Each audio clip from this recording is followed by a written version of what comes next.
How great is God, exalted in power, majestic above all.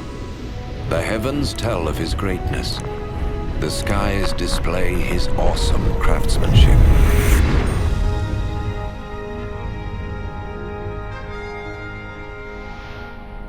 Day after day they continue to speak. Night after night they make him known. In creating the heavens, God also created the earth and formed man from the dust of the ground and breathed into his nostrils the breath of life.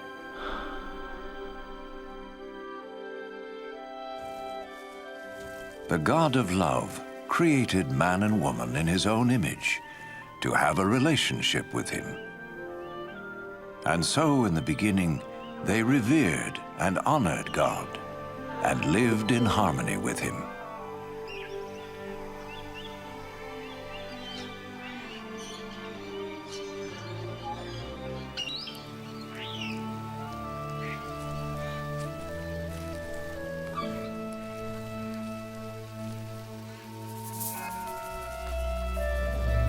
This continued until one day Satan tempted the woman to eat the forbidden fruit, and she gave it to the man, who also ate.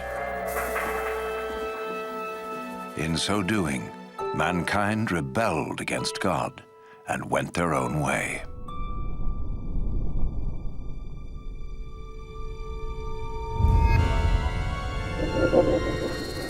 As a result of this sin, mankind was separated from God and was thrown out of the Garden of Eden. But God still loved mankind. It was never his desire to be separate from those he created. Yet how could God be holy and the source of perfect justice if he did not judge mankind for their sin? In his holy book, God reveals his plan to save the world from his judgment. One of the first to see this plan unfold was Abraham.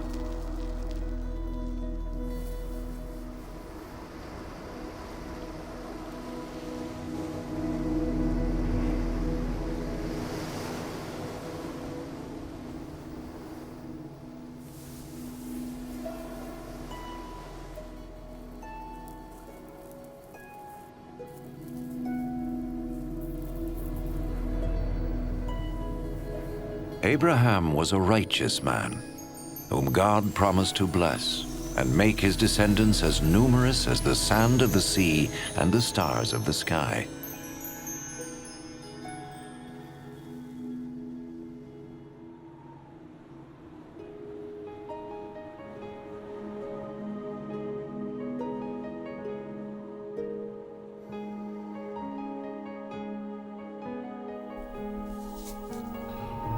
To test his obedience, God told Abraham to sacrifice his son as an offering to him.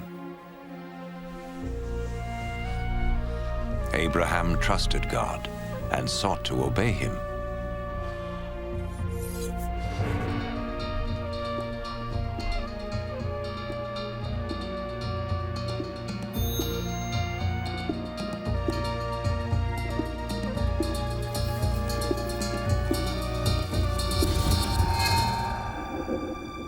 But as he raised his knife to kill his son, the angel of the Lord stopped him. He saw that Abraham feared God and was willing to obey him. Then Abraham saw a ram caught by its horns in a thicket, and he sacrificed the ram instead of his son as an offering to God. And so God showed Abraham that a lamb or similar animal was to be slain as a temporary covering for sin until God would provide his ultimate sacrifice to pay for the sins of mankind. Instead of sin separating man from God, the sacrifice would restore their relationship. The Holy Scriptures speak of one who was to come and be the ultimate sacrifice for the sins of the world, As the ram took the place of Abraham's son, so this one who would come would take man's place, so he could be forgiven. Some refer to this person as the Messiah, the one who would come and reconcile the world back to God once and for all.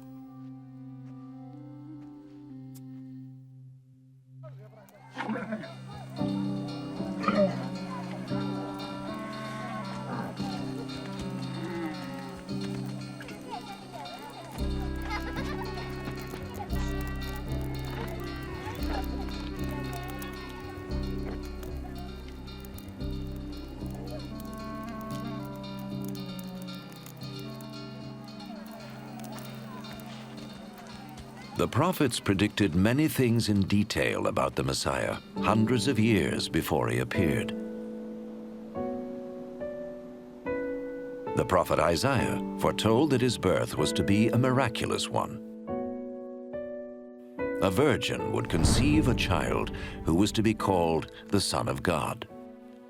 The prophet Micah predicted that the Messiah would be born in Bethlehem, while the prophet Zechariah foretold his entry into Jerusalem on a donkey and his betrayal by Judas, one of his followers.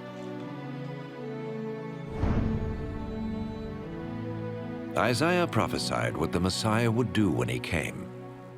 The Lord's anointed will preach the good news to the poor, bind up the brokenhearted, proclaim freedom for the captives, and proclaim that the time has come when the Lord will save his people.